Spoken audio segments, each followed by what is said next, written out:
Francis Croes, a name I'm very familiar with. My favourite memory of you though is pulling your trousers down at work years ago. We filmed it. Mate, you've got me with some pranks over the years. Remember when you spiked me with horse tranquilizers? No, do you know what it was? It was stuff to make you poo yourself really bad. How did um, that? It never worked, though, did it? I don't know how I got away with that. no, it did because you were like your belly was going mad, wasn't it? On And the then I night I was went, on, was for them this work, though, wasn't it? yeah. God, Jesus Christ. Anyway, mate. Boxing. You were literally epitomise someone of have gloves, will travel.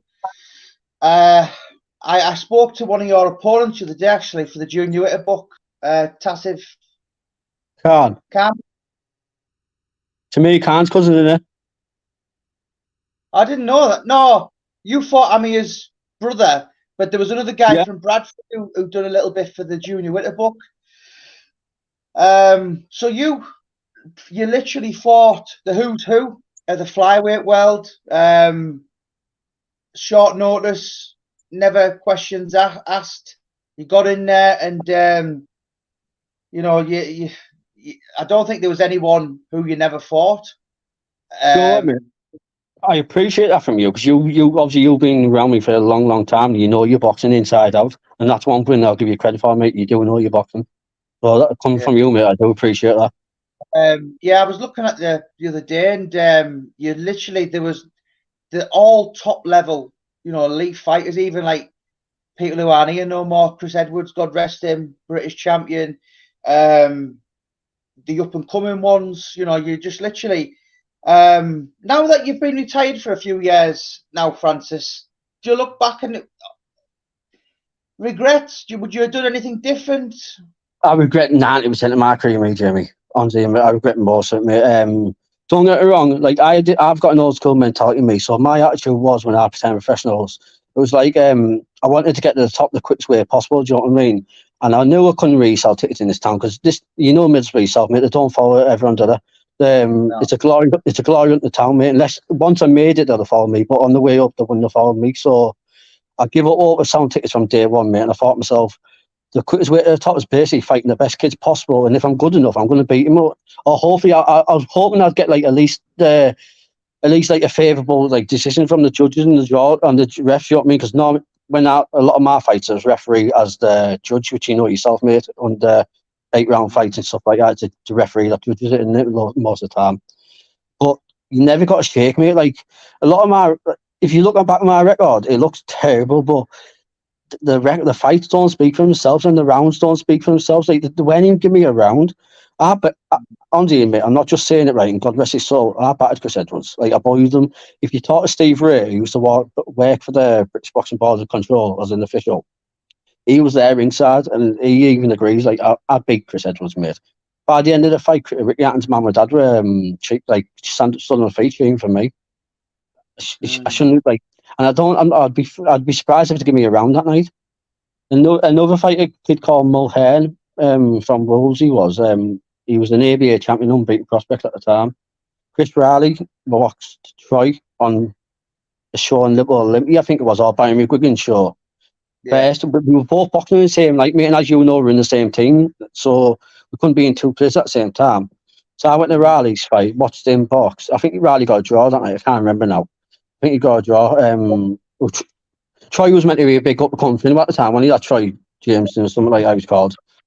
So we travelled from there, mate, all the way to Wolves, and this is a day in the day weighing as well. After boxing, I travelled to Liverpool, then I travelled to Wolves, and I didn't even have to. When I got there, they didn't even give me time to get warmed up. They basically said, "Yeah, get your kit on, and you're in the ring pretty much, mate." And honestly, there's another fight. I prayed him, and I don't think they give me a round. I'd be faced, and by the end of the fight, he had two big slices over both his eyes. He had one fight after me, boxed the journeyman, beat him, and retired. It stays a lot, really. I pretty much retired, in my opinion. There's loads of fights where I thought I could have got, but when you know yourself, mate, it's it's a small Francis, town. for me, who's just finished writing the Junior Witter book, I was amazed at some of the filthy skullduggery that happens inside the boxing. So for someone like you, is it as bad? Like, you know, people don't even get weighed in. There's people pulling fast ones. How bad actually is it within the boxing industry? Fair way fighters and the small shows, mate, they get away with murder. Even when I went to Russia, do you know when you're meant to get checked by a doctor, aren't you, like before the fight? We didn't get checked by a doctor before the fight. Our gloves never got checked in Russia. And if you watch that fight, mate, you'll be able to remember yourself going back. After that fight, my face was black and blue. Like, it was a mess. And the lad only ran for the full fight. You know what I mean? No one did else, in a boxing big hitters and some top fighters did that down to me after that fight. I genuinely believe, like, and I'm not just saying it making excuses because I got beat, but I honestly believe he got something in his gloves that night in Russia. It was corrupt as fuck over there, mate. I'm not just saying it was bad. Like I said, we didn't see a doctor before the fight. I don't think we've seen a doctor after the fight. The weighing, I think the weighing, we definitely never got weighed in together, those like opponents. I think I got weighed in completely separate, and Mike being on the day, and apparently he'd already been weighed in, the lad. So it goes on a lot, mate. And same as when I boxed Kevin Coughlin. Or is it Coughlin? Something like that from Hartlepool way. I boxed at 8 stone 3, mate, and like I was tight. It wasn't tight, I made it, but like my body was in good shape when this, so I couldn't lose much more there. Demanded me to come down for on the day weighing 8 stone, which is at £3, mate. It's massive.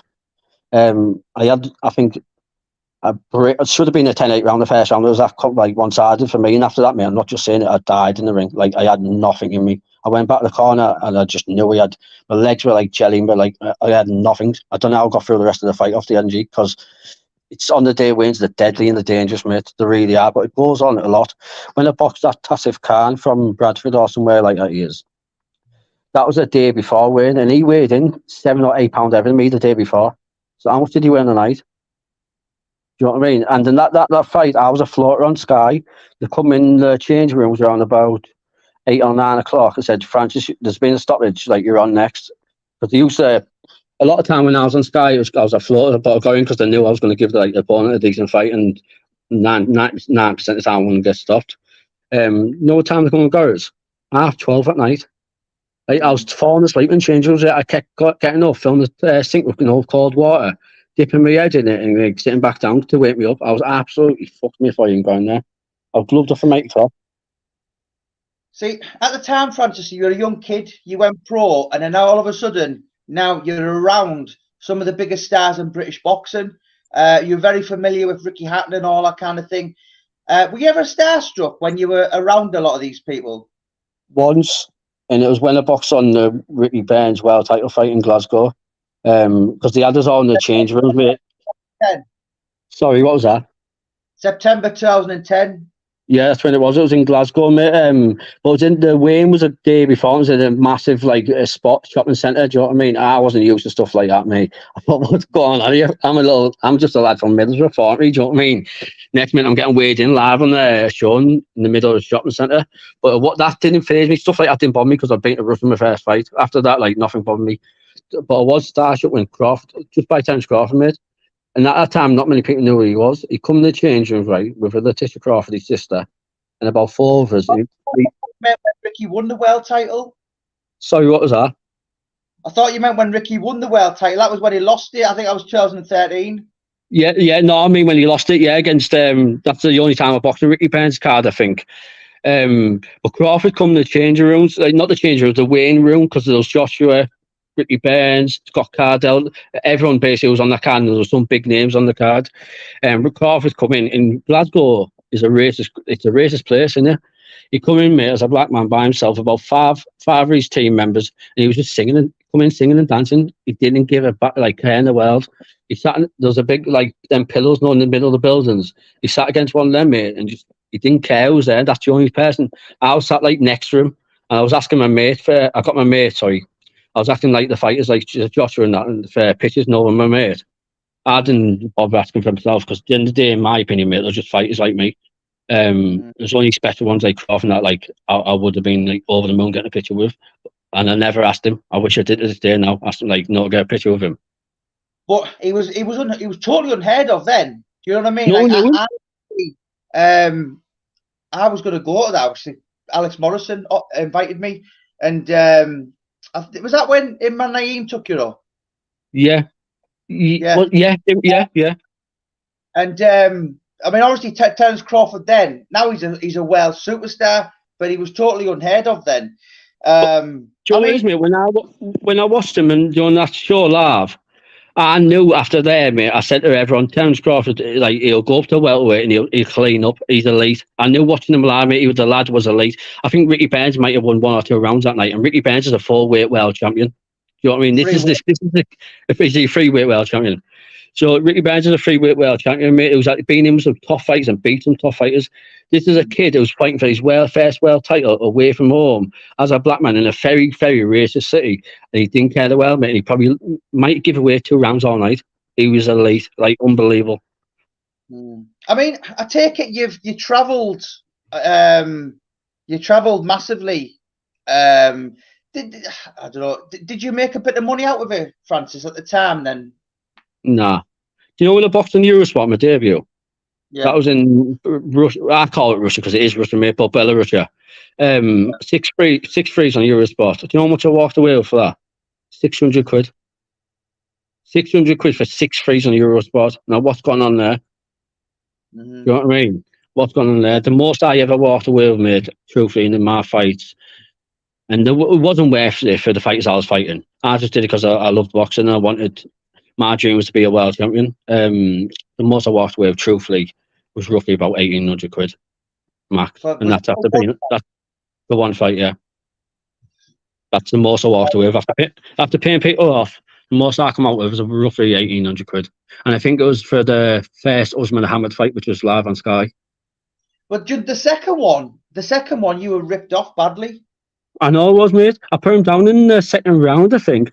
Do you know what? The reporters in Leicester, I can't find the article anymore, and I've been trying to find it. He sent me it about a week later. It was in their paper saying Francis Croes was fast and ferocious from the start and very, very unlucky to walk away with like at least a draw. I won that rematch. There's a few that I won, but 100% I beat Usman in the rematch. I know we beat him when I got back to the change rooms and after the fight. And Dominic England come in with Kid Collins and all that, kicking off and screaming and all that, like, because I was feeling because I got beat. Like, can't say what you're kicking off for. You got beat. I basically told him fuck off and got the change room. Mate. I didn't get beat that night. And if I did, why did he need to come in the change room kicking off? Yeah. Do you know what I mean? If he felt his fight really won. Do you have anything to do with boxing now? Still, are you training kids or anything like that? Do you still have the love for it? I'm good. I'm going through the process of going. Obviously, the outcome would be 50-50 for applying for my license again for a British license. But I've been. Sorry, what was that? How old are you now? 35. But they retired me when I was 28. I had loads of fights left in me. They shouldn't have took my license. But at 35, I reckon I could do 2 or 3 years easy. And I could be competing like British level. I know I would for 2 or 3 years. I wouldn't want to like. Don't get me wrong. If they do accept me, mate, I will have like 2 or 3 home fights for the first 3 fights. Not to get my ring rust out the way and confidence back. So well, some tickets. Competed at like a low level. It's like kind of superfly bantamweight, if you like. What do you walk around now then? I walk around now roughly about 9 stone 4. I haven't put too much on. I used to box at 8 stone 4, 8 stone 7. Do you know what I mean? So I haven't put too much on, mate. You were naturally blessed, weren't you? You had that kind of action, man. You all said that, didn't you? Like even when I wasn't training, I was like seemed to stay in shape. Even now, mate, like I don't have a 6-pack, but the line today. If I train for 2 weeks, I'll be back in shape. I've been starting running recently with Chris Wood. You know Ginger Wood, don't you? I'm going to start running again with him. Then start eating a few bags and pads, mate. And then go from there. If I get accepted, I get accepted. If I don't, like at least I've tried. Do you know what I mean? At least I can say like before it's too late, I've given it a last go.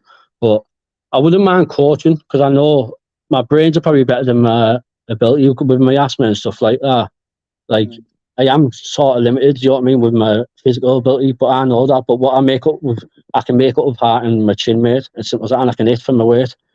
As long as I'm fit, I can give anyone a good night's work. So I still got a few good years on me, but I wouldn't mind doing coaching.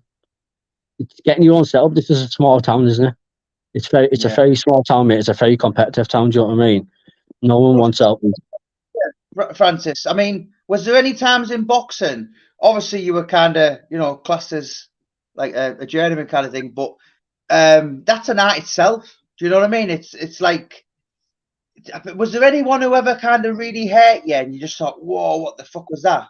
The only time I've seen stars, and I've told the lads, the lads a few times, the only time I've ever seen stars was against Lewis Browning. I'm not saying he's the biggest puncher at box, but he's the only person that made me see stars in the ring. He hit me in the first or second round, mate, with a big right hand. Honestly, my face just went black. Do you know what I mean? I couldn't see nothing in front of me. I seen stars, and I knew straight away for the rest of that fight, I have to get as close as possible as I can to him, not give him any space or movement, and not load up on me. That was always my tactic though. When I knew I was boxing these good kids like Satchel and Butler and Chris Edwards and stuff like that, I knew the closer I can get to them, the less damage. Even though it sounds daft, but it's true. The less damage they do to me, because these are good top technically good fighters, mate. Do you know what I mean? Some of them are like good punchers. They need space to be able to move the arms and plant the feet to be you're clean on the chin to knock you clean out. Do you know what I mean? So the closer you are, you're limiting that. You're taking away a lot of their strengths, and also what I used to believe in my head, whether it just got me through the fight or it's true. I used to believe that every time I'm coming forward and they're hitting me with good shots, it's disheartening them. Do you know what I mean? Because I'm still stood there and I'm still coming forward. They don't know if it's hurting me or not, but they're thinking that this kid was my best shot and he's not going nowhere. So I thought I was like disheartening round by round. That's what, like, that was my thought through it, really. I didn't go any fight with a game plan. Do you know what I mean? I looked at your record of the day. You're littered with like champions, people like Paul Edwards, Martin Power. Do you know what I mean? So in the lower leagues, you literally took on the who's who of British boxing. Chris Edwards, sadly no longer here anymore. He was a British champion and a Commonwealth champion as well, I think. Yeah, he wasn't British and Commonwealth champion. He got his breakthrough by beating Jamie McDonald, didn't he? Like, he was a bit of a roadman, Chris Edwards, sorry. Then he got a fight against Jamie McDonald. And Joe, what, right, funny enough, I remember watching that fight live on Sky, Chris Edwards against Jamie McDonald, well before turning pro. And then I ended up fighting him. And I remember saying to myself in the change rooms, like, I used to watch this lad on telly. He's probably the first fighter that I fought like my height. And the code that I remember, what gave me a bit of confidence as well before the fight, in the change room, there's another coach from I can't think who was called from, obviously a different team. He said, he watched my fight a week before. It might have been against Satchel. I might have boxed him a week after I boxed Satchel. When I got fight the night the first time. He said, if this fight anything like if Francis performs anything he does like he did against Satchel, this could be fight of the night against Chris Edwards. And I got in there, mate. I looked at him. The first round, I think I gave him a bit too much respect, no, because he's a British Commonwealth champion. I remember walking back in the corner after the first round, thinking, do you know what? I thought he was tiny in there, like, and I'm small. I felt like massive compared to him. And I said to myself, like, I get way harder than him. I'm way stronger than him. Like, he can't do nothing to me here. And I just put it on him for the next 3 rounds. And I did beat him. I thought I rocked him in the second or third round, I think it was. And I watched it on it was on Hatton TV for about 2 weeks after that, and it got took down. Why? I know everything's been took down off of that recently, but why did that get took down straight away? Do you know what I mean? Within a week or two, it was taken down, mate. And I can't find footage of it. Yeah, Martin's asking. So Martin, he was a pro, mate. He was have gloves will travel. Took fights at short notice. What was the most short notice that you ever fought at? I'm not sure roughly how long I got for Paul Butler. I was out at the gym at the time. I won't say no names, but my coach took the fight. Another coach who was like involved at the time said to me, "You're taking that fight for Francis." Like, obviously Butler's a tough kid. Francis has been out of the gym for a few weeks, and one of the coaches turned around and said, "Yeah, if he gets knocked out, he gets knocked out. It's business." I didn't find out that for years later. But I took the fight at short notice, mate, against Butler. For that fight, I remember like I had about 6. I remember it must have been very short notice. Must have been between 7 or 10 days. But I'm not saying it was a massive disadvantage, because even though Butler might have been in training for a fight himself, I think that's all he had roughly for me. Do you know what I mean? So I'm not saying like the chat pull a fast one on me. But I had about 7-10 days max, and I remember I lose about 8 or 9 pounds in that weight, and That time I was killing myself. Like I was in the saunas for that time. I was just running in sweatsuits. And honestly, I think I was on a diet, right? Of just basically, I was just eating pretty much apples and water. Like I was swilling my mouth with water and I was just eating apples and not to get through the days just to make the way for that fight. That's another, like, but it was short. I think that might be one of the shortest ones. Well, most of them, mate, I didn't get longer than, from what I remember, 3 weeks. That would have been the most notice I got for anyone. It's the same as Junior Witter. He took on Zab Judah at 9 days' notice. Oh, yeah, to Zab Judah. 9 days. You know, Junior Witter was a hell of a fighter, wasn't he? He's a great fighter, Junior Witter, mate. Underrated. Yeah, just finishing his book. I did a live with him this morning. I've got Don Broadairs after, so I'm going to talk a little bit about your podcast, something coming. Francis, to be honest, I've kind of fell out of love with boxing for about the last 5 years. In my opinion, it's on its ass. No, it is. I agree, mate. The soul of the sport's dead, isn't it? Like, you know, it's about money now, isn't it? For 6 months, and that was Liam Smith Eubank. And every week, years ago, or every other week, there was top fights in British boxing, where now it's dismal. And pantomime, mate. I'm the same football. Do you know what I mean? Why do you think that is for someone who knows the game? Because I've felt I love a lot of boxing, mate. I love and hate the sport. Do you know what I mean? When I sit there and think about it, I think, you know what, I can't stand this sport, mate. Like when I look about Markery and like, obviously a lot of fights I did get beat, me. I'm not making excuses, do you know what I mean? But a lot of times I never, the chances and the opportunities they're robbed from me, like a lot of them big names, like you said that earlier on, mate, when the first 15 fights of my career, when I should have been winning some of them, they're changing full careers on it. So like I have a lot of hate towards boxing because of that as well. Carl Greaves, if you ever speak to him, he even said if Francis got brought through like properly as a prospect and not like as a way fighter, he'd have had a career of winning titles. And I believe I would have. I know I was good enough to win titles at my weight, but the reason I felt love it more is because like now it's about money. It's not about the sport. It's not about the like. In my opinion, if two good fighters like Crawford and Spence fight each other, if you lose, so fuck. Like you challenge yourself against one of the best in your division. Do you know what I mean? That's what this sport is about. It's a warrior sport. It's meant to be about the best fight the best, and the best man wins on the night. It's about who wins the most money. It's about the paycheck. That they're all asked about checking that all. How many prospects from the North East, truthfully, have got decent records? A lot of them are unbeaten or got good records, but who the box? And when they step up, they get paid. Do you know what I mean? Because they're all about being fake to the fans, mate, selling tickets, saying I'm this great fighter. You're not. Like, who you fighting? Fight a proper fighter, beat them, then you can say this. Do you know what I mean? I'm more proud of my record, mate, than I am a lot. When I look back at a lot of these fighters from around here, and they've got a way better record than me, you know, to look at. But I'm more proud of mine because I thought, like, I box real fighters. The sport now, mate, it's about who's the popularist in it. It's not about who's the best or who's got the most talent. It's not about that anymore. It's not about who's the biggest warrior. It's about who's the most popular, who can sell the most tickets, who can make the promoters the most money. Yeah. So now, I mean, that epitomizes exactly what you've just said. In your opinion, I mean, listen, I could say a good argument that Junior Witter knocks Hatton cold in 3 rounds, cuts him a bit. Do you reckon? But at the same time, I could say Ricky Hatton outworks Junior for 12 rounds. Who do you think? It's a pick and fight, isn't it? Who do I think of that? Go on. Sorry, who do I think what? So you've been around the boxing industry. You know how kind of, you know, the Hatton Witter never happened. It's criminal, really. And there's certain couple of strong eyebrow-raising chapters in this forthcoming book. Why doesn't fights in British boxing like that happen? Who would you have picked if that fight had happened? Who would have picked if it happened? That's a good question, you know, because Junior Witter does have the style to make Hatton look stupid for 12 rounds. But Hatton's also got the engine. He's got the engine, the art, and the body work, and to also make it like Junior Witter's life hell for 12 rounds. I think that fight, mate, truthfully, depends on the first 2-3 rounds. Who stamps their fight early and that fight goes on to win it. They could box 3 arms or 5 arms. They could have a different winner every time because it's clash of styles.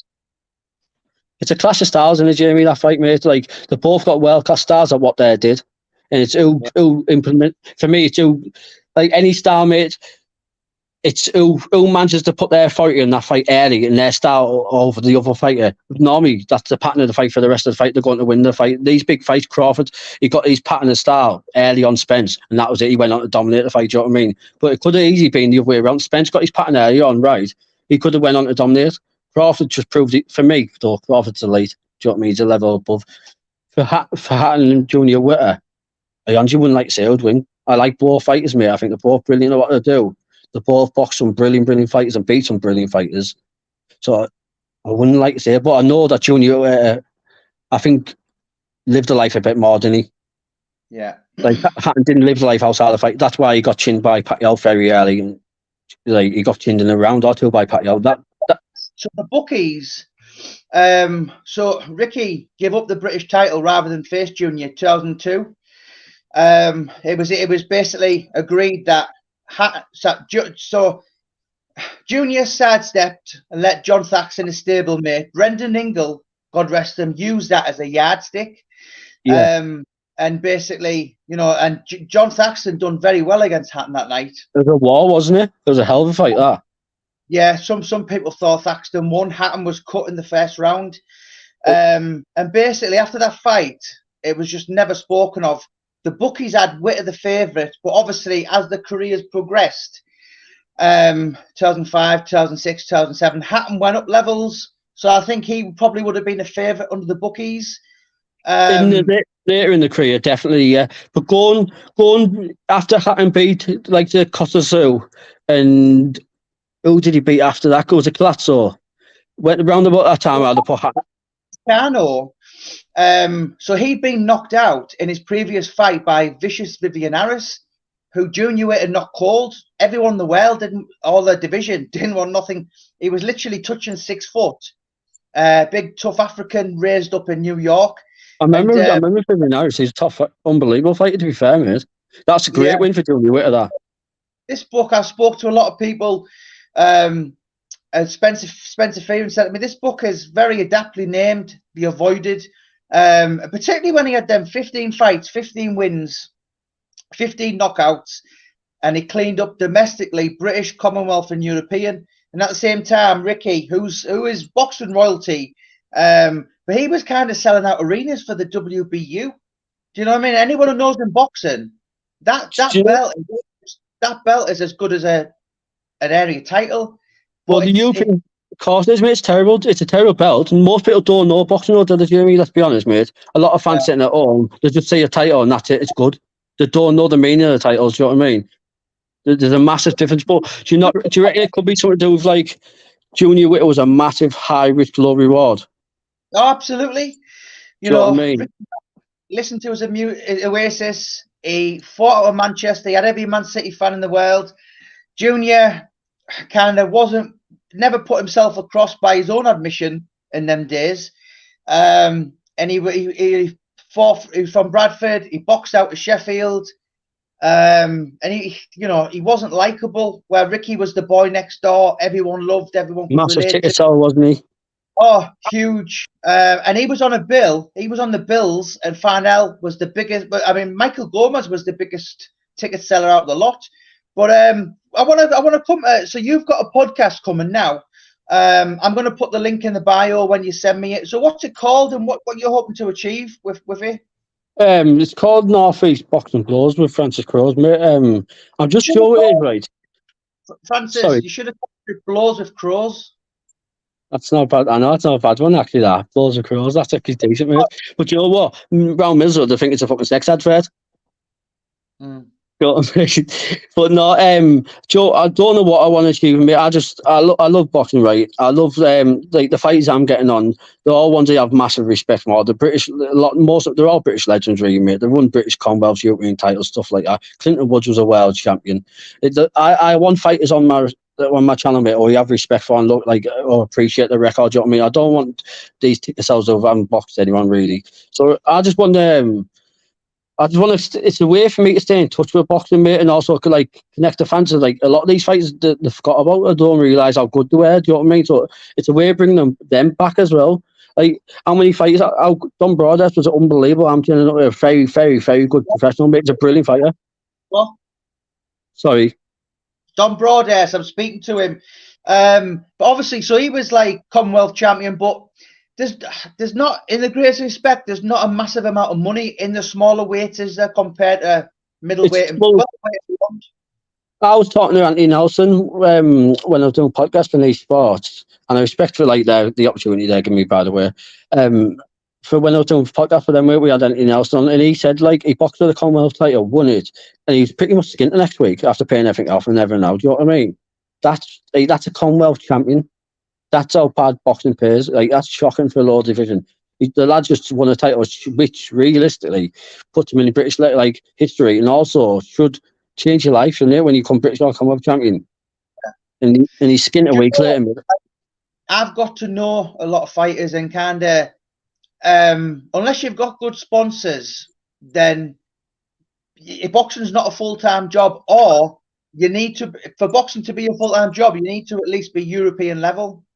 At least, yeah, to make decent money, because our British level is not the best money, especially out like my division, like bantamweights and featherweights. Really, it only starts getting decent like lightweight and welterweight, doesn't it?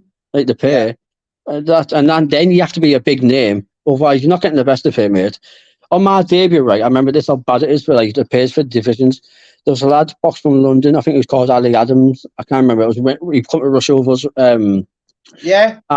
Like I said, I got. Yeah, heavyweight, mate. I got 600 quid. He got $5,000 for 4 rounds on his debut. Did he get done as well? Steroids or something? Yeah, I think so. Yeah, mate. It wasn't too long ago. That was it.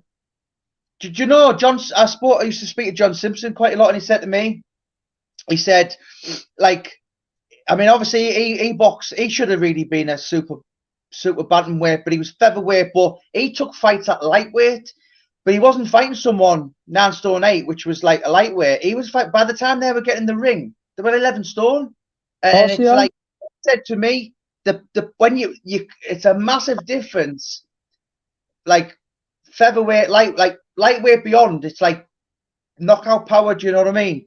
Well, because the bigger physically men naturally that way. Like once you start getting to them divisions, what people don't realise, these men, and like they might be boxing at 9.5 stone, 10 stone, 10.5 stone, but these men are walking on the 12, 13 stone in the streets. Do you know what I mean? So the genetically bigger, stronger men, mate. Like when you go like from featherweight below, we realistically walk around like £10 max might be a stone max, like what we would fight at. Do you know what I mean? When I was active, obviously a flyweight and I boxed a super bantamweight sometimes. When I was boxing a super bantamweight, mate, I wasn't losing weight. That's what I was walking around at. Do you know what I mean? So we're not the power in difference. It's massive. Even when you spar them, I sparred like people because it's hard to get flyweight sparring.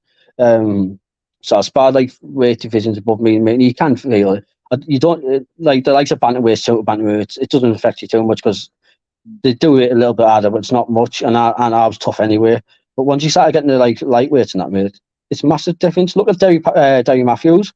He had European level knockout power, mate, with either hand. Like he'd put you to sleep with either hand. You know what I mean? You don't get that really in the lower divisions, do you? Unless you're in a way. Yeah. Can I ask you, Francis? Did you ever get like paid sparring jobs then? No, I never got any of them. I'm surprised though, because I struggled to get sparring when I boxed Satchel the first time. I think it was after that fight. Chris Edwards was there, and I asked him like for sparring. They pretty much blew me off really. I've asked who else did he have to sparring. Can't think of who else off the top of my head, but like 100% remember Chris Edwards, and he blew me off. But you struggle to get sparring onto you do. Like people say they'll spar you or come down sparring, but they don't get in touch. Well, I don't understand why, but they don't need much. Yeah. So this podcast then, I know we've got a mutual friend, Gary Sykes, who's been to stop with me a few times. And there's a quote he always says. I love quotes, and he said, "You know what? Boxing's a very unforgiving sport. It is. It just is. It's a very skullduggery, filthy industry. It's a dark.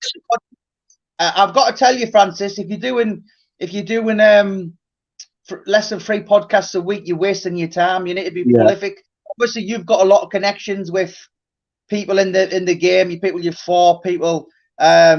And what's your plans? Is it going to be all boxing, or you just, you're going to be thinking about like sportsmen or Middlesbrough people, or? I'm going to stick to boxing, mate. Mate, 90% of it is going to be boxing. Do you know what I mean? Professional fighters.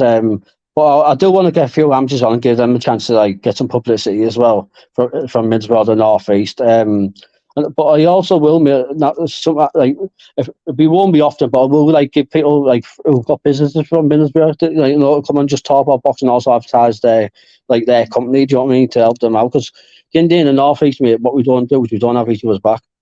And what I've always said, if this town has got behind me in my professional career, mate, and I've got like British, European, or world level, they're to come with me. Do you know what I mean? I'd have looked after the town that are doing well because of it, not just me. Like the town. And You know what? if we support each other, that's what happens. You've only got to look at Jonathan Woodgate and Stuart Downing. Like, they got ravaged. They got absolutely savaged by people. It's like the Middlesbrough people. I never used to know how to deal with it, but I've been in the Gazette somewhere like 17 times in the last 6.5 years. And I people literally out making voodoo dolls of me. But I know how to take it. I didn't. But I think that's a Borough mentality.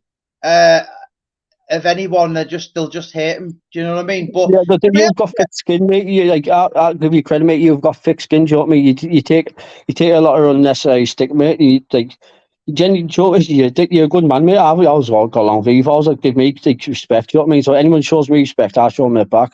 And I'm not just saying it because we're on this channel. I've known you for a long, long time. So we work together in the bottle factory and stuff like that. Do you know what I mean?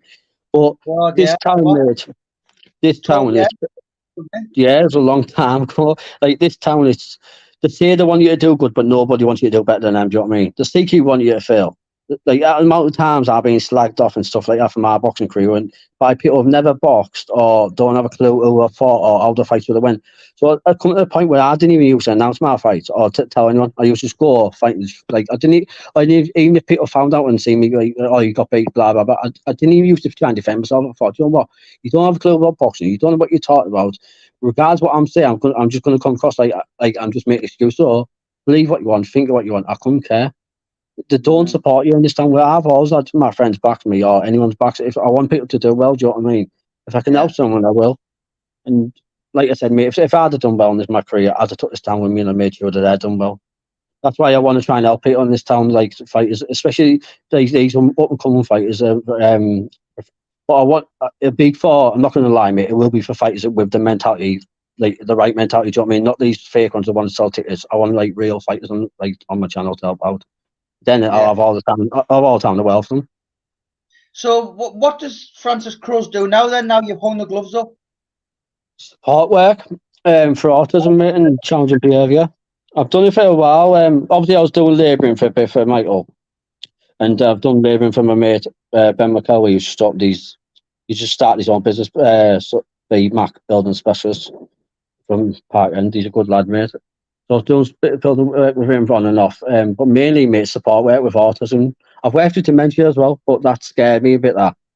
Not like where I was scared to go to work. I was looking at people. I remember at one day at work, I was at a care home in Newcastle, and there was a married couple in there, mates, both had dementia, and they used to sit in different sides of the room because they didn't recognise each other anymore. They've been married all their life, and they don't recognise each other. Like that, it scared me how easy it is, and how many fights get it as well. Because I've took a lot of blows to my head. I boxed since I was 8 years old. Obviously, I'm mentally healthy and physically healthy right now, but you don't know the future, do you? And dementia, when I worked to that, mate, that scared people. I like working with like youth for challenging behaviour and autism because the people who don't have a voice, do you know what I mean? And I felt like that growing up. I felt like I didn't have a voice, and I felt like I didn't have the spot I needed. So they're just like type of people I like to work with me because you can change their life, you can help them. If you get them young enough, you can affect them and change their life, do you know what I mean? And send them in the right direction. So after this interview, I'm going to ask, you're going to send me your links. I'm going to put all Francis's links in the bio. Anyone wants to follow his podcast, give it a follow. The guy knows his boxing. You're a student of the game. I've kind of, be honest, I'm not, like, I probably stopped watching boxing about 2018, and people meet me these days and they're like, you're different. But it's just not what it once was. It's not, mate, it's a dead. I went to a boxing show.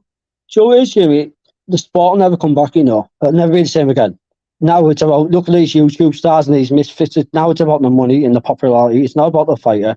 It's not about the sport. It's not like the titles mean nothing anymore. It's about tickets and money, and that's it. The sport will never be the same. I don't watch every single show, mate. I love boxing. I keep in touch with it. I don't watch every single show. Like when the shows are on, mate, I'll look at the fights. I'll see who's fighting new, and I'll see what fight, like a 50-50 fight or a good fight, and I'll watch them. And apart from that, I don't take notice of the card. I turn it off. You'll see these days, mate, boxing needs to take note because it's taken over. And it's taken over for a reason. If you look at the UC's cards from top to bottom, even on prelims, it's 50-50 fight from top to bottom. And they're entertaining fights for that reason because they're evenly matched. Do you know what I mean? That's why if you look at UFC fighters, they rarely keep hold of the title for longer than 5 or 6 fights because they're that matched are hard. Where in boxing, you can keep hold of the world title for 6 years and not box no one. Yeah. Do you know, my son, he's just left school and he's obsessed with MMA. And my attitude's always been, I wouldn't watch it if it was in the front garden.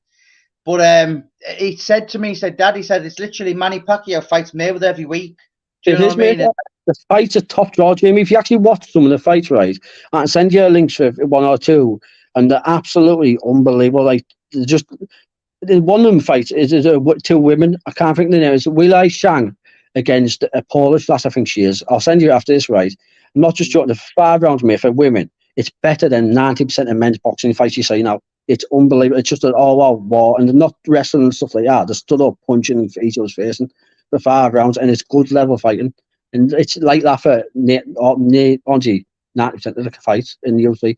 Where in boxing, you get that in 9% of the fights. Mm-hmm. And it's all because the promoters don't want to risk their big fighters, mate. They don't want to lose their ticket seller. Once they start getting paid, the fans have a lot to do with it. The amount of shit I've took over the years on social media is unbelievable. Like, look at Errol Spence. He's lost 1 fight against arguably the greatest fighter of his generation and top Crawford. You know what I mean? He's an all-time great. And the amount of stick he's took for it is unbelievable. Do you know what I mean? Against people sat at home and never boxed no one or beat nobody.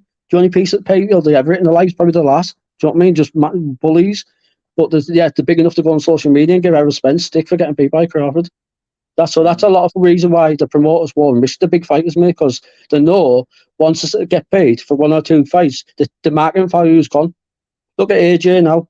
He's lost, like, obviously to Rui. He's lost about 4 in total now, but back to back against Usyk. So he's gone from selling out Wembley, mate, to now he's on the O2. And how long's it for to move him down? Because last time he didn't impress, did he, in the O2? And that's because he's got beat. That's it. His marketing value's dropped straight away. That's this generation. Do you know what I mean? Floyd Mill was a massive part of that as well. Even though he's a unbelievable fighter, an all-time great, big, more Hall of Fame fighters than anyone, because he made that such a big thing. That's it. Everyone's like wants to be the Floyd Mill. Do you know what I mean? They're all about that own, and the promoters need to protect their fighters. Or basically keep the income coming in. It's all about that, isn't it? Not about anything else but the money. Can I just ask, the fight on Saturday, obviously Dillian White's gone out of it. That Hellenius come in who Derek Chisora beat, really, but didn't get the decision. Got robbed, mate. That was 2011. Yeah, that's exactly about 20 years ago. Do you know what I mean? And Hellenius was terrible, and he hasn't improved. Yeah. Put it this way, is there a fight of you on Saturday still? I'm not 100%. I can't, I want to say especially on live and stuff like that, just in case. And I'm not 100% sure on that one. But I know that, like, what I will say is, if Anthony Joshua doesn't send Hellenius home the same way as Deontay Wilder did, forget about the Wilder fight. Forget about it, because Wilder put Joshua in a bad way in 2 rounds. Joshua's, for me, don't get wrong, mate. I'm not taking anything away from him. The man's a unified world champion, Olympic gold medalist. But since he got beat by Ruiz, he's gun shy. He is gun shy. Watch his fights. He's gun shy. He doesn't like to open up unless he's guaranteed he's going to land. He's always worried about what's coming back. Deontay Wilder, mate, will smell that in the weigh-in. He'll smell that in the week coming up, and he'll be on him like a dog on eight. Honestly, he'll get rid of him in a round or 2. Wilder, we're all gun shy. Look how good they were. So Mickey Duff, whose book I'm going to be doing from next month, he said a very famous quote. He said the Ingle fighters are that brave that what was it? To walk to the ring backwards. So it was something kind of funny. But their style was to to not be hit. It's the art of boxing. Well, that is boxing, isn't it? Like, if I could fight like Sonny Edwards, mate, I would. Of course I would. Do you know what I mean? Don't get me wrong. Like, in my heart, like, I love a fight, mate. I love a tear up. Do you know what I mean? That's why I enjoyed, like, even though it was a hard fight, the Charlie Eye fight and the Satchel the first time. Satchel adjusted a lot better in the rematch, and he beat me convincingly, mate. He just, like, do you know what I mean? He was a top fighter. The first fight, he got dragged into a war, me, because he's got an art of a warrior, Kevin Satchel, and he's got a killer mentality. Do you know what I mean? So I managed to drag him into a fight in the first fight. In the second fight, he was a lot more educated, a lot more smart. Don't get me wrong, he still trades than me, but he's a lot more smarter with it. Do you know what I mean? But if I could box like Sonny Edwards, mate, of course I would. But I love a fight as well. But if I could, I would, because that's the art of boxing. It's hit and not be hit. I remember I boxed one of Dominic Ingall's lads, right, called Fazaldine, something like that. Flashy Fazaldine, can't think his name, something like that. But the night before, or the 2 nights before, like, I got in a bit of an altercation around South Bank, and I had basically my knee was done, my right knee. I couldn't really use it, so I strapped it up for the fight. And for the full fight, mate, I went on my back foot and I was moving my head, like boxing. And honestly, I was saying to myself through the fight, I can't believe how easy this is to not get it. Like, I was making it look. He beat me on points, mate, but it was a good boxing fight. Jenny was a boxing fight. If you on the highlights on YouTube, don't get me wrong, they're edited. They're only short bits where he's like catching me, and that's the art of promotion, isn't it? But on the night, mate, it was a good fight, and it's the only fight as a professional where I stayed on the back foot for the full fight, moving back, letting him come towards me, and moving me head and countering him. And I remember saying to myself, "This is so easy, like, not to get it." But I got bored because that's my problem. I got bored, like, of fighting that way. So I always want to just be in on the action, hoping I can land the shot and knock him out. Obviously, it never come that way, mate. But the art of boxing, like you say, is the Ingold game. It is hit and not be it. Like, Sonny Edwards is elite, isn't he? He's unbelievable, mate. Yeah, like, if I could box like that, I would. Of course I would, but not many people can box like that, mate. You have to have unbelievable twitch fibers. You have to have a great brain, and your brain has to be on the same speed as your hand and feet, which is very hard and very rare for fighters. Do you know what I mean? That's why he'd like to fly me over Crawford, Edwards, and that. They are elite. And I believe over the next few years, Edwards will prove to be elite. I think he beats Bam, and I think he'll go to beat Chocolate or Estrada. So, Francis, always a pleasure, mate. So, listen, I'm going to put, if you're going to send me the links now, I'm going to put your links in the bio. Anyone who wants to click on Francis's new podcast. What's it called again? It's called Northeast Blows with Francis Croes. It's just basically, it's going to be boxing interviews, mate, and a few predictions and stuff like that with professional fighters. I'll get some amateur fighters on. I'll get, now and again, I get some fans on who like boxing fanatics and get some predictions off them. But basically, just for me, mate, it's a way of staying connected with boxing. If it goes, Joe, what if it takes off and then I'm making money off it? Like, so be it. But that's not the aim when I'm starting it right now. It's just to stay connected in boxing and also keep in touch with like these top fighters, because they are. I have a lot of respect for them. Like, the most of my opponents, mate, I was fans of theirs. Do you know what I mean? Going into the fight, I was fans of Kevin Satchel and Butler. I knew who they were. I know how good they were. I was a fan of them. So it was like Chris Edwards. I was a fan of his for the on. But yeah, mate, I'll send you the link after this. And I'm not. If it takes off, then I make money out. It takes off, mate. If not, it's just a bit of passion for me. Why I do sport wear. Always a pleasure, mate. Listen, send me your links. And I'm gonna be on straight after with Dom Broadhurst. So Dom was mate. He's a good lad. Yeah, he was Commonwealth champion. He was England, probably boxed all over the world. He won the Commonwealth gold medal. Frankie Gavin era, wasn't he? He was unbelievable, Dom Broadhurst. He knocked a lot out in the amateurs as well. He had a lot of stoppages in the amateurs done. Obviously, he was a Commonwealth gold medalist. I think he had about 100 fights and he won about 80 or something. I've got it written down somewhere because I had him on the other week. He's going to come and do one with me next week. I have a lot of time for Dom, mate. He's a good fighter. He's one of the few in our first 10 professional. Sorry, what was that? I'm just saying after shoot. Listen, always a pleasure, mate. Keep in touch. If you need any help, give us a shout, mate. And as I said, send me the links and I'll put them in the bio. I will do, mate. I really appreciate this. Like, by the way, Jamie, lad, mate, and good luck in the future, mate. Stay in touch. Tell our buddy. Tell her. Thank you.